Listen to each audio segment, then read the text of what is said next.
You on? Good night, everyone. How are you guys feeling? Welcome back to another episode of Community Engagement. I'm your host, Tom Wilson, alongside Miss Kebe and Pastor Danielle. I hope you guys had a great week. How are you guys feeling? It's a wonderful week. It was a wonderful weekend. Not not that bad. Though it snowed on Friday night, light snow. But before 2 p.m., it was clear. Like we were able to clean our surroundings. So yes, it was okay. Had a wonderful time on yesterday, and of course, today it's not that bad still. How are you, Miss Kebe? How was your weekend?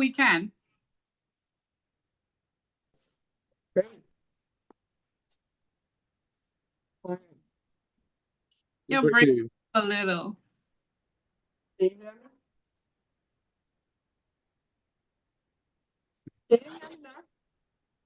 It's sounding I think like you gotta come out and come back in. In the meantime, we'll go over yeah. Pastor Daniel will go over some of the topics for this week and welcome you guys in.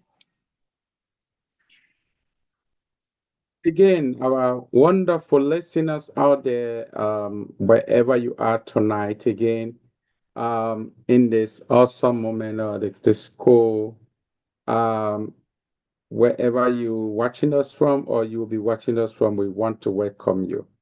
Well, as always, as we say, whether you are in your living room or you are in your kitchen trying to get your coffee or maybe trying to get something getting, um, thank you for joining in to listen to us. And also, this is your user program that comes to you every Monday, Community Health Talk. Now, the purpose of this conversation is to really prepare us, put us in the position that we can prepare and avoid any last minute thing. And so we are in partnership with the city of Philadelphia to be able to bring this informative information to us that will always help us and put us in a place that we are ready to face any immediate challenge that comes to us. All right. And so today, what we'll be looking at, especially during this winter, a number of things can happen. Sometimes people feel mild symptoms like sickness and so forth. So we want to look at infectious disease outbreak. We want to look at that. We want to look at in the way that we can do preparedness for these sort of outbreaks of diseases. And so we would be looking deeper into what in fact diseases are, and understanding them will help us to kind of lay a better foundation. And to that end, we will kind of move forward to see uh, some of those type of infection diseases that we need to be aware of. But also, we want to look at some of the symptoms that each of these diseases bring along, and what sort of role the public health play in the infection disease control. And as we move forward, we want to also reiterate the importance of hygiene and taking all preventive measures into that. Now, if we have the time, we could go further in discussing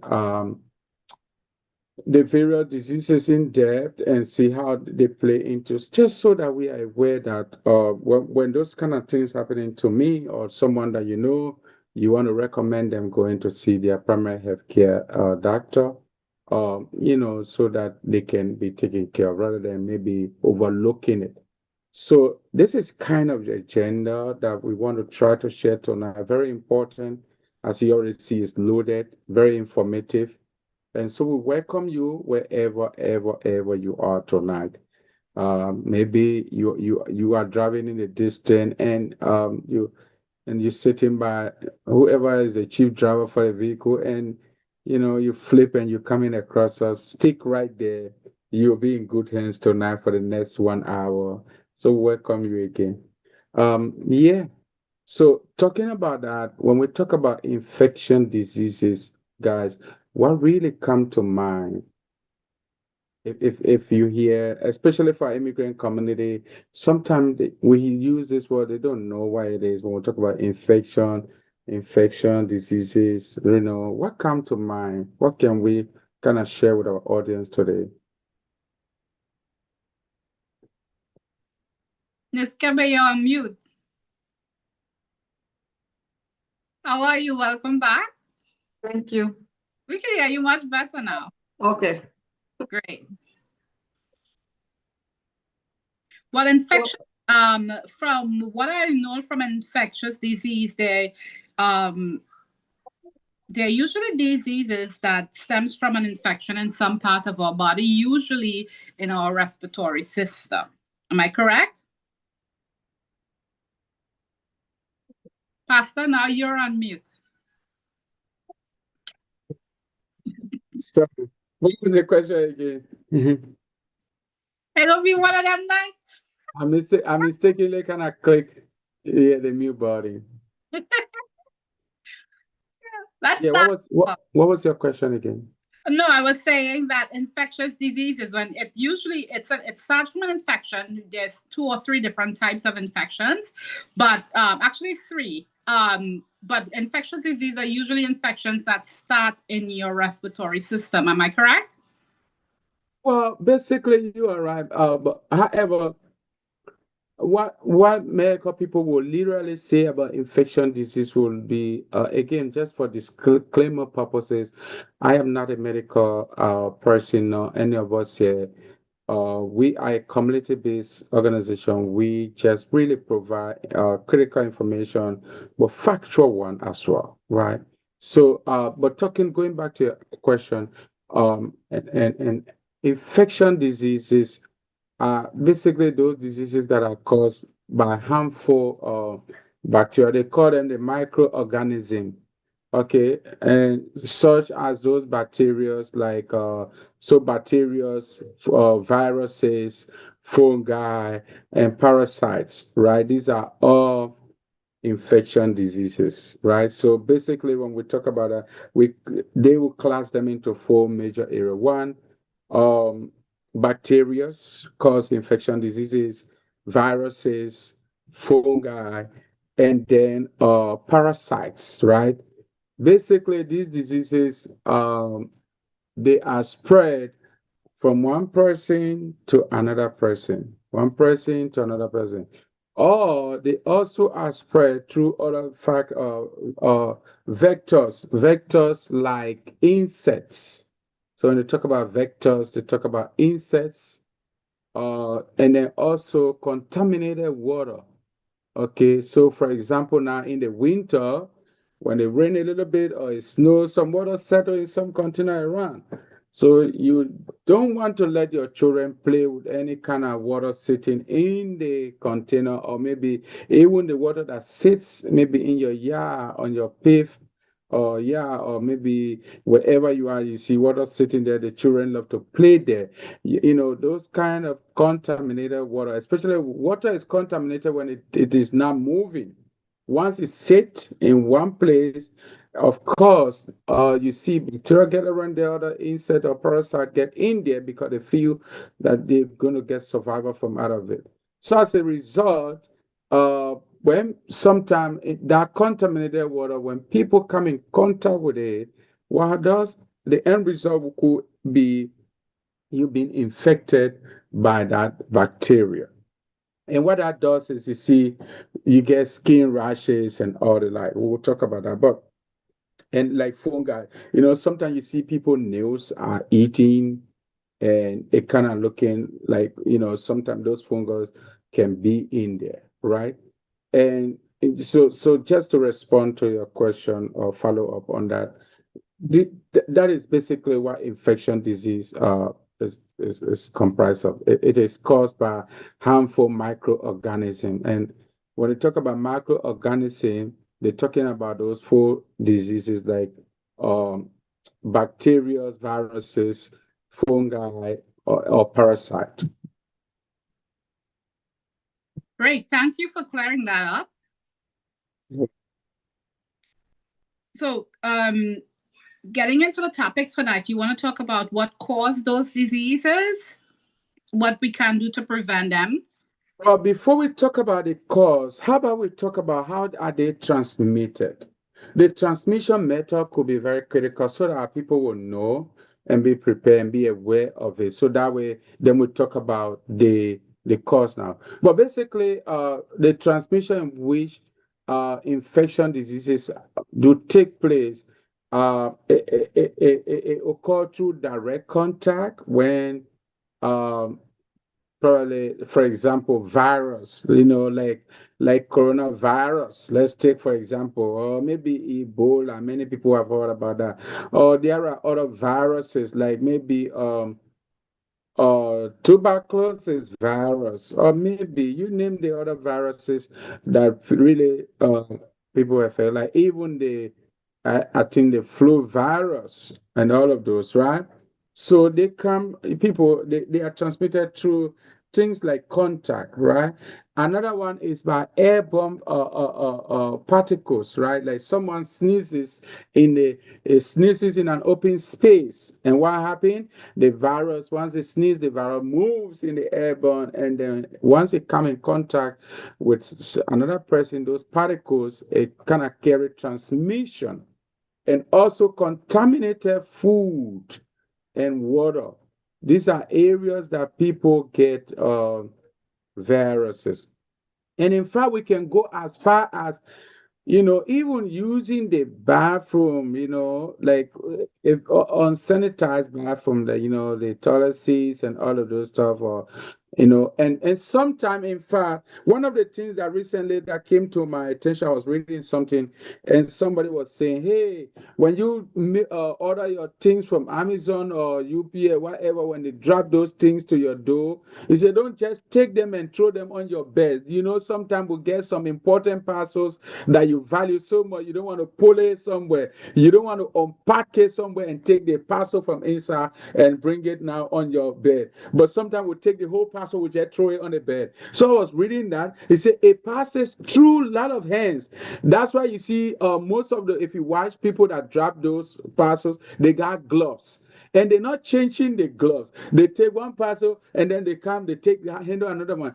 So all of that, they to some extent, if they handle one contaminated parcel and then they keep touching the rest of the other parcels, it's gonna get affected. And then when you grab it now and then you just throw it on your bed, you throw it in your couch, and you didn't unpack it and trash the first parcel, the package it came in, and remove your content, and you just throw it on your seat, you throw it on your bed. All those can bring, it can affect people. And of course, when you unpack it, as you go and wash your hand before you really open the final parcel and take the content in.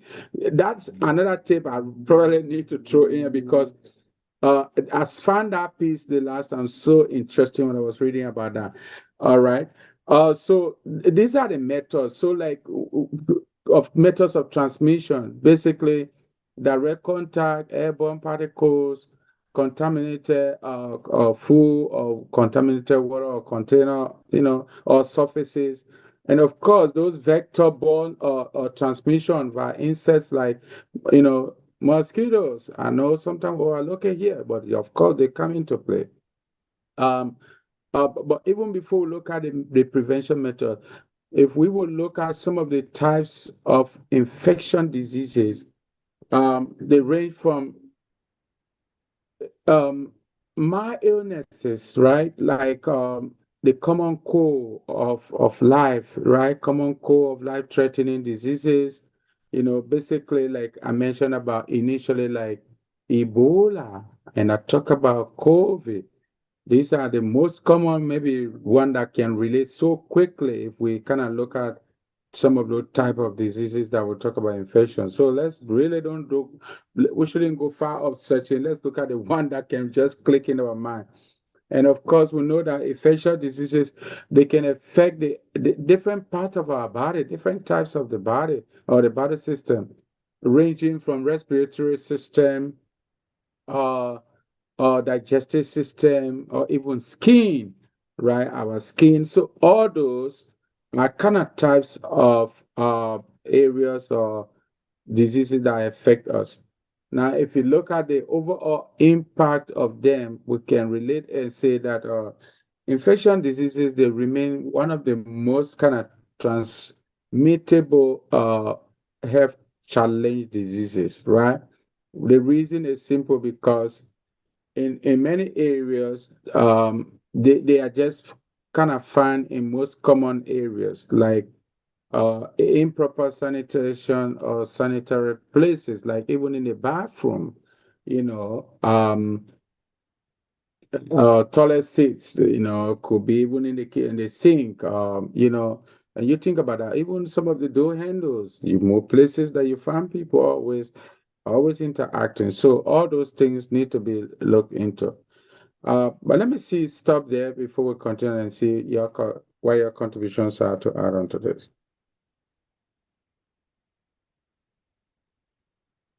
I think you said Meaningful information. Thank you so much. Yeah. But I like the part where you broke it down, like causes of infectious diseases. Like you said, it can be caused by viruses, bacteria, it can be caused by fungi and parasites and all of those different things. So like if we say, for example, that you are saying even the common cold or the flu, COVID-19, these are all caused by viruses, and then we got strepto, salmonella, tuberculosis, which are also infectious diseases too that are caused by bacteria. So and then you got ringworm and all those other. Anybody I know what ringworm is? Of course. Yeah. And then It's, the do you trash. know that, Miss Wilson, do you know what ringworm is? so I think I know what ringworm is. I think it's a form of scabies. Am I right or wrong? It's You kind of make a ring on your skin, or yeah, sometimes you see on the uh, head we of get some. in Trinidad from wabines. Oh, Engineer, do you know what a wabine is? I don't know if you guys know what wabines is. mm-mm. Ian. Ian. So wabine is tiny little fish, not fish. It's like a more like it's a type of fish, but it's small. What do we call it? It's right before it turns into something else, a mosquito, larvae. It's not quite a larvae. It's a little fish that turns into either a frog or something else. The stage right before it turns into something else. So we call those wabines, and a lot of times we children in Trinidad get them from the river because they look like tiny little wibble stuff. So a lot of them, children who catch wabines because they always have ringworms all over their hands, their skins. Um, or we treat them with blue in Trinidad, so you see them with a little blue ring on their hand and stuff like that. So yeah, we know what ringworms are, but you get them from almost any We will treat that with the ashes from the burnt coal or something. ashes. Yeah, Yes. different. Or even oxalic kind of soda we make, we call it contra soda, like it kills the cells in it. Like it's so that it doesn't spread. I mean, there are other different methods, of course, antibiotics too people take. But yeah, ringworm, that is an infectious disease which fall on fungi. Well, the good thing, thing about it, one of the better things about it is that you could see it and it becomes evident right away, so you can treat it. A lot of other infectious diseases, you don't see it until it's almost too late. Like Mm-hmm. affects our body or system. At least this is on the outside where you could see it and know that you have to treat it. And it's for the most part not deadly, where there's a lot of infectious diseases are deadly and it takes a long time to surface, so that by the time you see it to treat it, it's bad. So we have to be careful not to get them in the first place. Like Pastor said, we really need to be diligent about protecting ourselves, our hygiene, especially we getting packages. And our society now, we order stuff more than we go to the store to buy it. We think it's better, but the truth is, a lot of hands, whether you go to the store to buy it or we order it, it goes through a lot of hands before it actually gets to you. Because think about it, you have the person who packed it on the shelf, and then the person who packed it in the box, and then the person who's handling the box, handle a lot. And every one of those people are handling so much other things that handling from other people. I think point of contact, it's probably thousands by the time it gets to you, because the person Mm-hmm. who is handling it handled over 1,000 packages before it handled yours. It could have come from anywhere.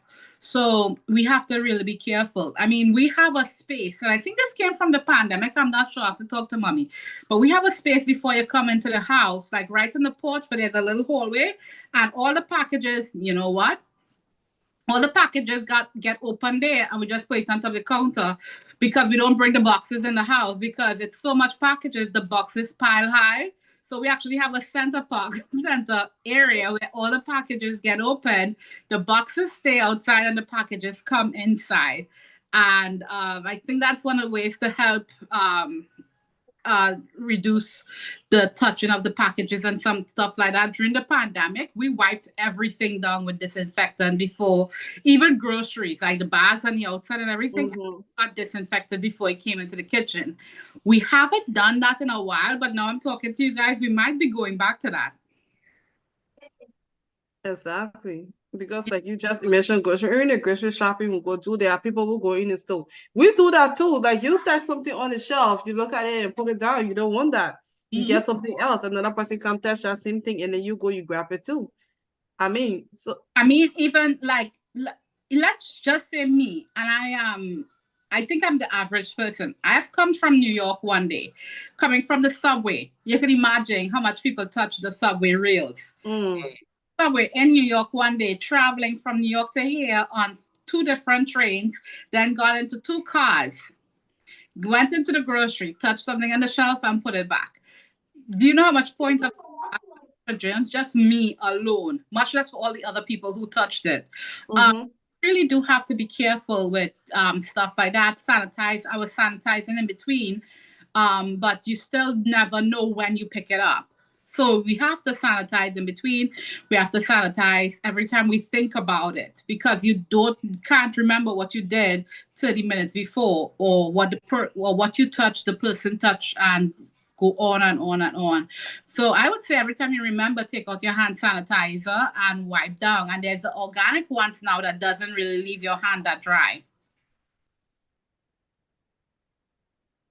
Yeah, and that kind of bring us to really identifying the infectious diseases or infection diseases, right? Even though we talk about them, but let's class them into kind of maybe a few categories. First, looking at some of the common diseases, and then we look at some of those emerging infection diseases, those that are rising to the high, that are coming up that people don't maybe overlook. Okay. But the most common one around, if we will start from there, and we're looking at examples of that, they include like the influenza, which is commonly known as the flu. That's so common. Winters, fall, winter, that's common among us. And if people are not even careful, almost everyone could catch it, right? Your kid could get it, and you could get it, and so forth. So, flu is that one common one among us that we see. Another common one, even though it looks scary among maybe our community when somebody has it, they kind of it's become scary for people. Is the tuberculosis, right? So nobody want to identify they have tuberculosis. So, but that's one common one that at least someone may know. And in fact, to the extent we that come from Africa mainly, if they do your PPD, you're most likely going to show positive to it, right? And Mm-hmm. so to the extent that they know now that yeah, anyone that come from a third world country like Africa, because of the environment exposure, is there's a tendency that you may likely have to show positive to it. But then what happened? Then they send you to do chest raise. So that way, if it is there for true, then you're going to kind of come up with that. So I'm guessing But you have some sort of immunity to it, or is it's in your vaccines? Like, how are you guys testing positive? I don't know if it's in the vaccines or not, but like I can say 90% of Africans that come over here, every time we do that PPD, it comes out um positive. So you It's guys, Yeah, it seems like I stand to be corrected by, but it's kind of seemed like because of maybe the environment and maybe the exposure of certain things, some tropical thing. I don't know. I don't want to go deep into that, and I'm not the specialist. But I think what they've come up with is that, and most of the time when it happen, they will say, "Oh yeah, because we know what it is. So go do the chest rate, and then once you do the X-rays, um, the X-ray of it, and then they clear you of it because it will not show. All right, but these are some of the common diseases. So another common one we could talk about would be like the HIV and AIDS, right? That's something that even though it's something also that no one wants to talk about now, but it's a common one now. It's not the way it used to be way back then, 1999, 98, mm. 99. 2000 when you by then when you talk about HIV and AIDS, everybody will kind of almost stick away from you. but But I don't know if it's common now. yeah, People now, people now treated it like it was And communicable, like you can just say hi or touch somebody and then you just contact it. yeah, when I was in grade I, school, I then at that time we used to be in what we call the health education club, and we used to dramatize that in school. We used to do a kind of a lot of things, more poems and all of that, just to carry the message out the same way we're doing awareness like this today, right? So we used to do that. We used to carry awareness that what we're doing here today. We used to carry awareness in our community. We used to host events, and then the community people will come, and then they would dramatize it just to make sure people are aware about, which means people get HIV. But now it's become a common thing. So HIV and is no longer that much a big deal. Like the way it used to be. In fact, now it's probably like proving that people, maybe a diabetic patient could even die before HIV and AIDS person, right? So, like, yeah, when you look at the risk factor and all of that, right? And another common one that now is so common is malaria. Malaria, well, it's not that popular here in America, but in Africa it is so common to the point that something happens, somebody will just tell you, "Oh, I got common malaria, man." And then they joke about it. They say, "Okay, I go and see my doctor." Or they just want to, without even going to see doctor, they just go to the pharmacy or drugstore, they go grab some malaria pills and they themselves treat themselves. And that's it. Somebody feeling privileged, they say, "Oh, I have malaria." They prescribe it for themselves. That's how common malaria is among us as immigrants. If you were back in Africa, it's so common to the point that people can prescribe for themselves. They can diagnose themselves to say I have malaria without testing, right? That's how common it is, right? And what has even become so common nowadays is the COVID. COVID, 4 years ago, how contagious it was, how fearful it was. But now, somebody say I have COVID, what a big deal. You're going to get okay over it. Compared to 4 years ago or 3 years ago when you say you have COVID, everybody will first of all be worrying and say, thinking about when they came in contact with you, right? And Mhm. all those things were there. But now it's become a norm. And when you say I have COVID, yeah, you're going to be okay. Just stay home, take 5 days, be normal, do the regular stuff, right? So these are some of the things. But another common one that we shouldn't forget is the hepatitis B. I think, in fact, they do the vaccine for it as regular. Has anybody taken the hepatitis B vaccination no. or hepatitis, whether it's A, B, or whatever Both number A and letters B. there? Eh? My son got vaccinated for two of them, but as an adult, I have not.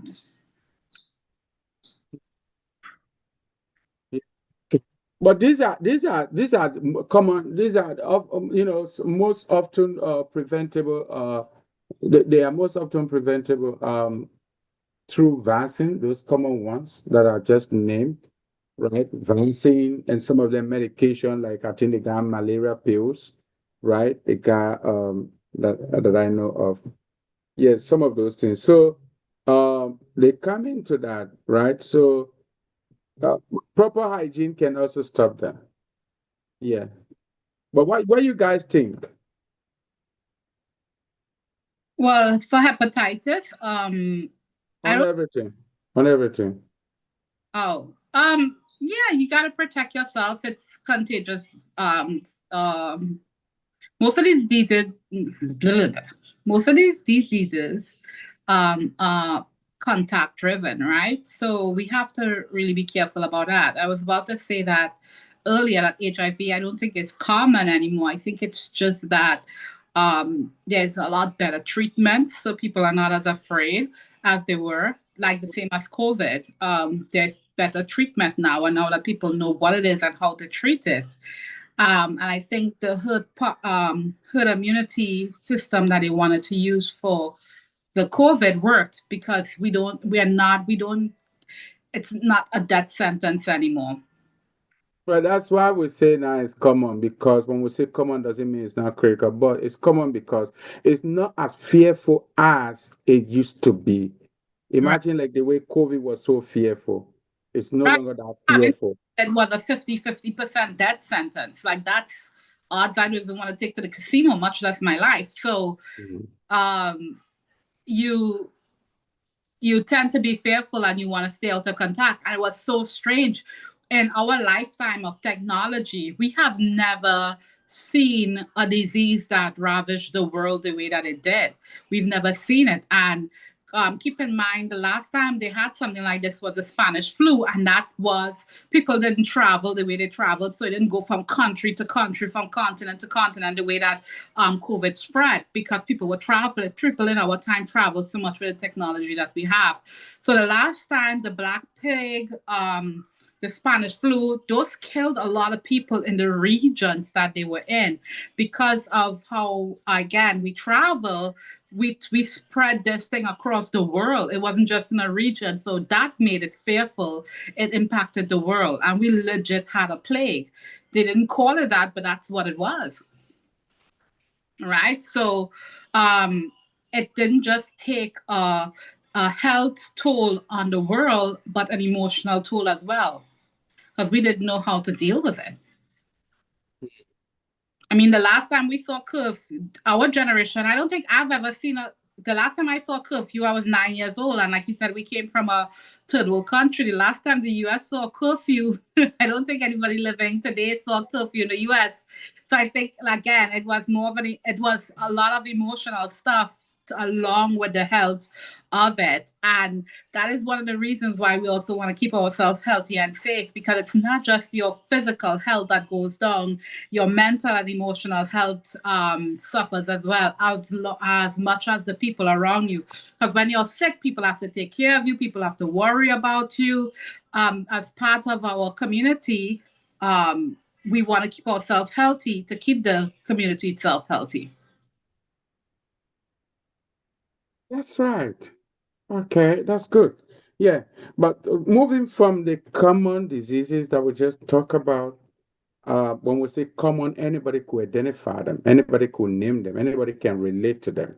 And when we say common, doesn't mean they don't carry heavy weight or they are not deadly. But when we say common here, it means somebody, when you call the name, somebody knows exactly what that is. Somebody knows what COVID is. Somebody knows what HIV is. HIV and AIDS is. Somebody knows when you hear about tuberculosis or TB. Yeah, they know. Somebody when you talk about flu, somebody knows it. So when you talk about hepatitis B, somebody at least to some extent knows it. But let's talk about some of the emerging infection diseases that probably they are not really that familiar in the community, like the immigrant community, our community. Right? So some of these, like the Zika virus, is that common to you? No, Zika I've one, heard of it, but it's not. it's not, right? The mpox or monkeypox, it may sound a little bit familiar, but it's not that really common among people. Monkeypox? No, not at all. I Yeah. think the US are more familiar with smallpox than monkeypox. And of course, we are What is Sometime last year, there was an outbreak that they said there was an outbreak of mpox, and they were warning people that to be careful. That was 2022. we spoke about it on air, but that was the first time I've had a conversation about monkeypox ever. 2022, it was something that, yeah, really came to point. Yeah, but what happened with this kind of stuff, this emerging this infection disease, they kind of pose unique challenges. And basically, not just for the victims or those who are affected, but also for healthcare system, because it requires rapid response to prevent the outbreak. And that's why really poses a unique challenge. So whenever this kind of emerging infections diseases pop up, you see all the attention of healthcare workers is drawn there because they want to curtail it so that it don't spread out. Yeah.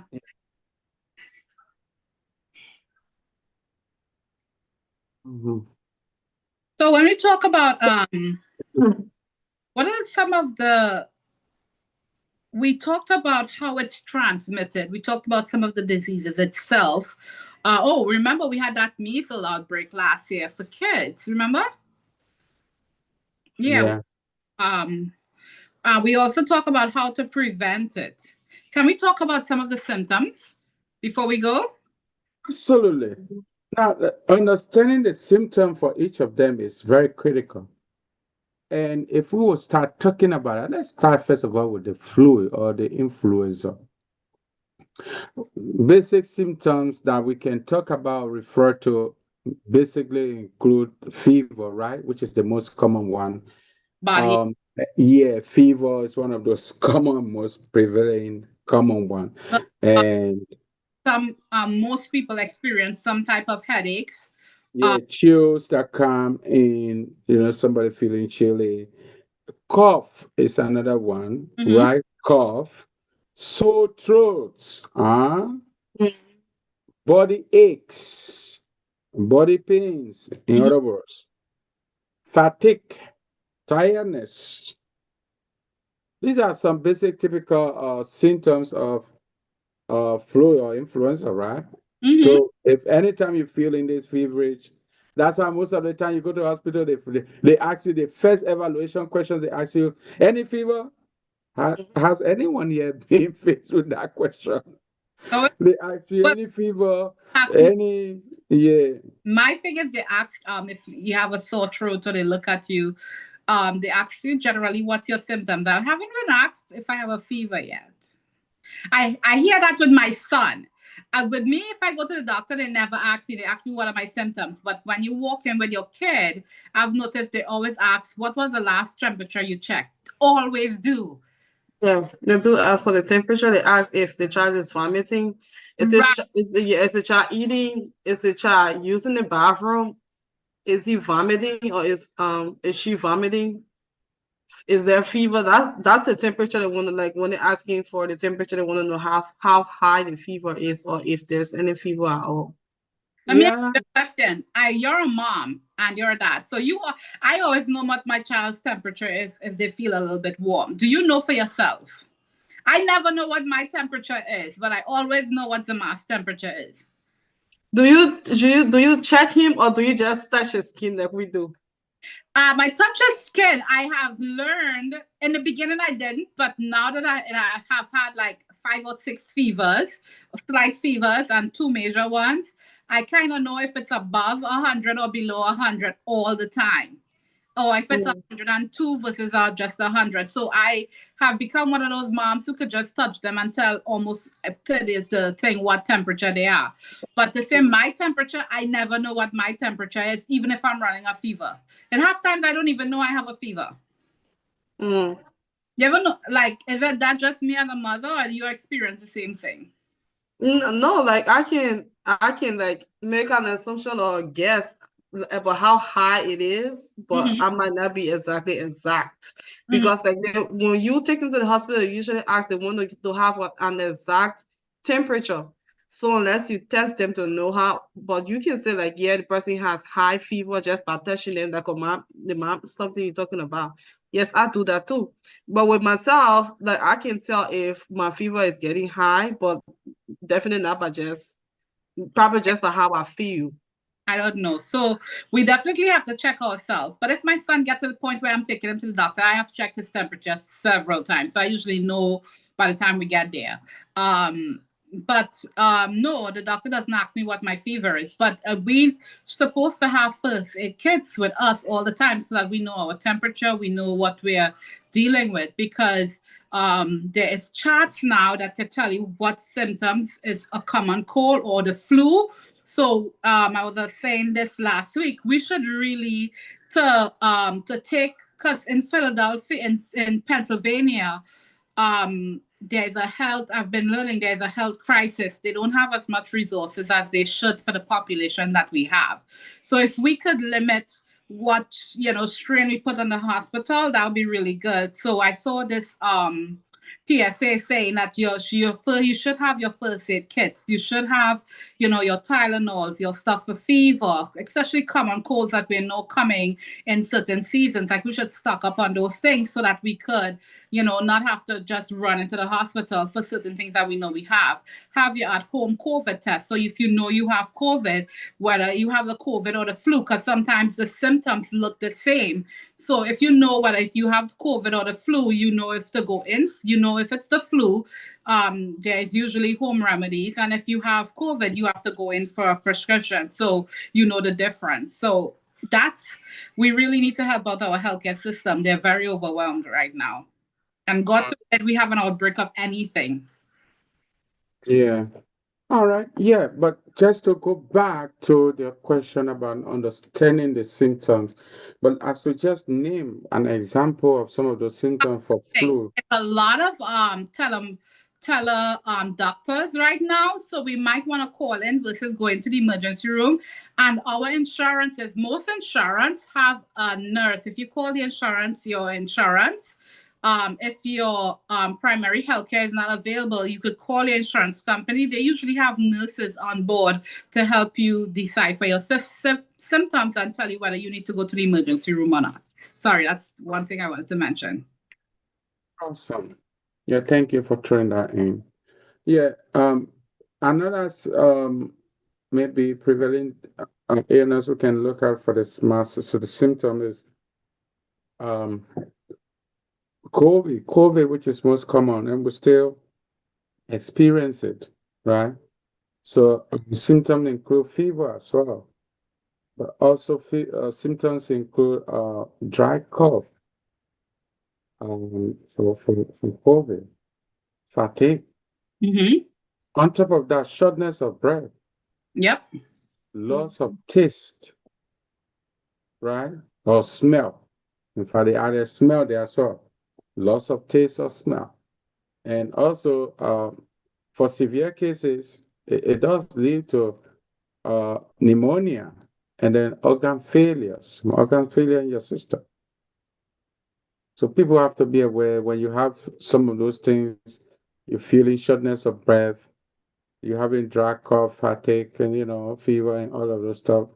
You might really want to check with your healthcare provider to kind of double check with you and see what that looks like. But let's look at like things like hepatitis A, for example. What are some of those symptoms people need to be aware? And when they're happening to you, that you really need to make sure that you can see a healthcare provider. Um, the yellowness of the skin, right, or the eyes. That's the most common one, right? They call it. What's the word they use? Is it Jaidas? Jaidas? Minus. I think JAUDRC is something like that, right? So I think yeah, it should be JAUN, John Days or John Dice. I can't remember. I forget the pronunciation, but Jaundice. It's called yeah. jaundice. But it kind of the redness of skin or redness of eye, yellowing, not redness, yellowing of the skin, yellowing of the eyes. It is one typical sign of hepatitis a They but also, I was about to say, they also said that, I'm reading it right now. They said pain in areas abdominal, joint, and muscle pains, diarrhea, nausea, and vomiting, whole body fatigue, and loss of appetite is major. Dark urine, itchiness, and yellowing of skin and eyes, like you said. yeah, abdominal pains can also be one as well that you could add on to that. Yeah, If but you're these are pain, joint pain is not associated with too much viruses. So if you're having joint pain, that's a good indication that it's hepatitis A.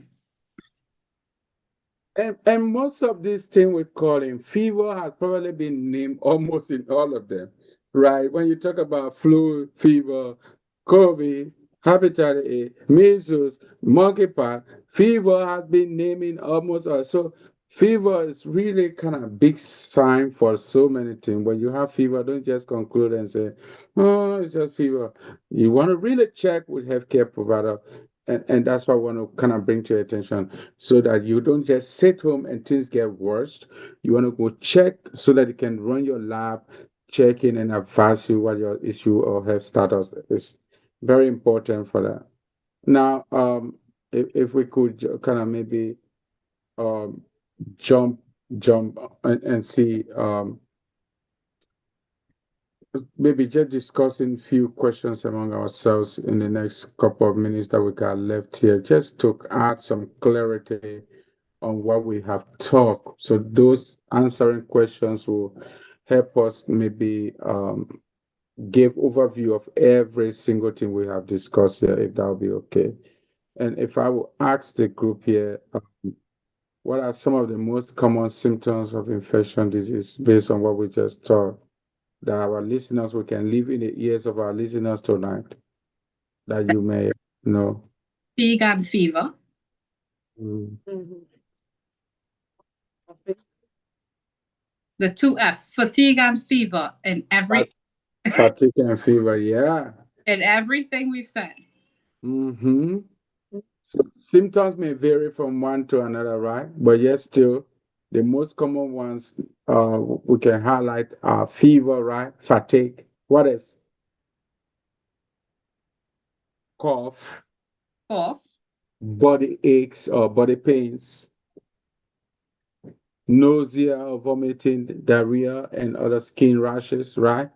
These are some kind of common most symptoms that healthcare provider may find in infectious diseases.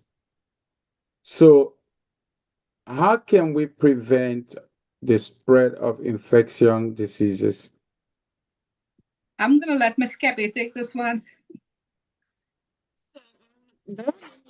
uh, Diseases can be prevented from spreading. And again, it depends on the kind of disease that we're talking about.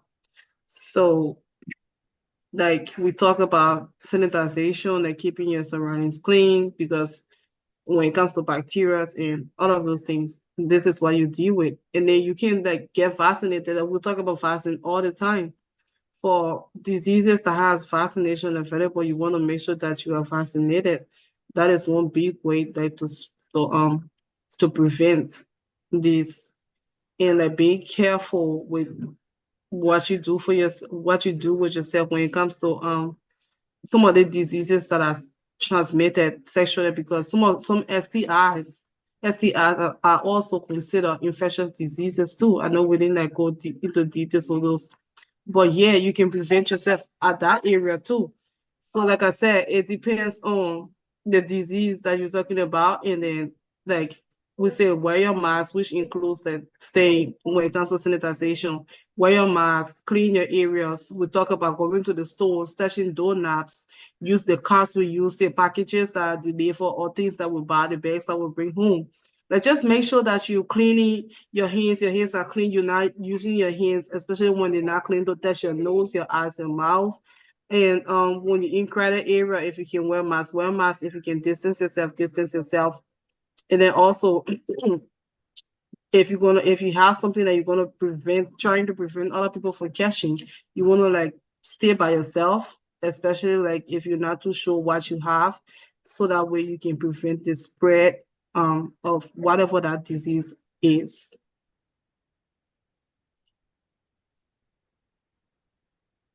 So I think you nailed almost everything on the head. Vaccination is key, right? As you mentioned, very key. Good hygiene practices is really key.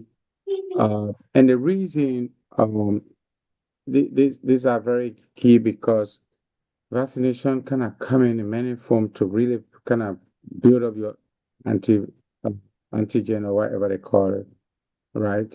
But good hygiene practices, like hand washing and then avoiding contaminated substances or food or even water, uh, they help to really curtail any form of spread.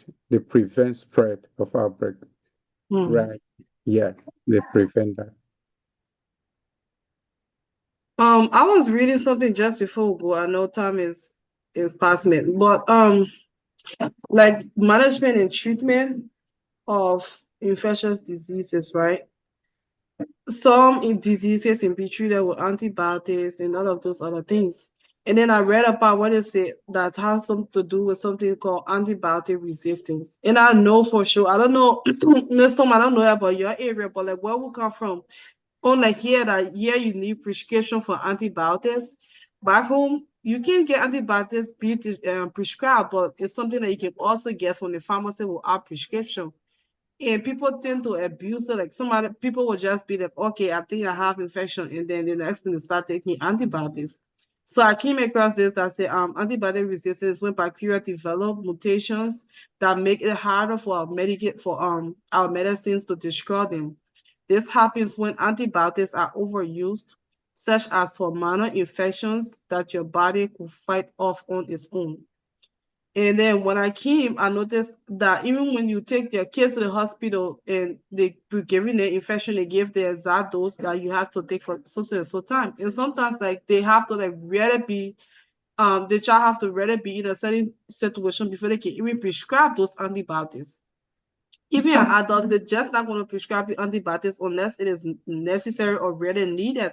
So I used to be like, why are they doing antibiotics this way? And then I started understanding that this could be the reason because, like, if you want to take antibiotic for everything, like you sneeze, okay, you swallow something, or I feel this way, you swallowed it. And then when the time that your body really needs that medicine to work, or you really need that medicine for something that's going on with you, it cannot work as it should because like you've taken so much antibiotics, so your body's kind of gotten used to it now, so it's not working for you. And I think it works with other kind of medications too. I think So you are absolutely right about that one. And we talk a lot about, going to the healthcare, making sure we're all right and stuff like that.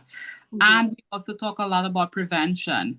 What we haven't, I think, mentioned, and it's very, very important, is our body is designed to heal itself. Sometimes it needs some help, but a lot of times we don't want to go through the process of healing. So we get a Tylenol or we get a, like you said, antibiotics, or we get something really quick. And they're letting, even painkillers, like in this country, and I think it should be around the rest of the world that we try not to go through that stuff so much, and we have to get back to work and we have our life and we don't have 2-3 days to lie down sick, sometimes a week to recover. And we I think for the future we are doing ourselves an injustice part of the time because we sometimes you don't know the difference between a flu that your body could get over and COVID that you really need medicine for. But the symptoms are similar. We just talked about that. And I think that's important to have the COVID test so you know the difference. And as much as we want to prevent, germs on a small dosage helps build our immune system, our natural first defense. So we do want to be mindful of that. And you're absolutely right. We want to be mindful of, rushing to the doctor and getting prescriptions. It is right that you go and you get checked up to make sure that it's common stuff.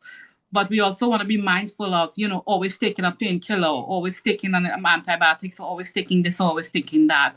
And doctors now are very, very cautious about prescribing certain things.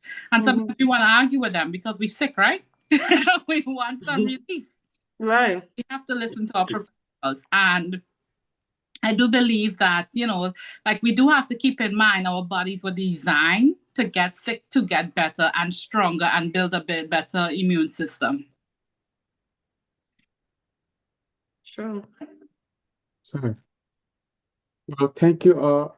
It's really been an awesome moment. If we can share our closing points, I think comments, it'll be awesome. Well, tonight has been a great night. Time went by so fast. I don't know how when the conversation is so interesting, before you know it's over already. But thank you, Mr. and Pastor. Thank you, Alan Vybe. Thank you to our listeners. We hope this conversation tonight was meaningful. We hope that we can all try to like live by what we say and practice it, and not just talk about it. So see you again Monday. God's willing. Okay, everyone. It's been a real good time tonight, wherever you're watching us or where you'll be watching us. Again, tonight's program was sponsored entirely by the Philadelphia Department of Public Health. And they really want us to be sharing this kind of community health talk in the community. And that's why we come to you every Mondays to be able to share this important information. So we encourage you to prepare and avoid total emergency situation, because the better you prepare, the better you will be in position. So make sure you get your kids vaccination records already. But make sure you are up to date with everything, checking that you're visiting your regular, don't miss your doctor's appointments. Make sure you are really taking charge of your health, because that's the only way you'll be able to continue to do the things you do. Because if you fall sick, you will be grinded, and if you grinded, everything is put on hold. So you want to make sure that you are really up to date. Take your health situation with care. Take it, put it in your hand, because like I mentioned, if something happens, you're going to be grinded. You don't want that. So you want to make sure you are not waiting to be sick before you see your doctor. So see them before that time. Thank you so much.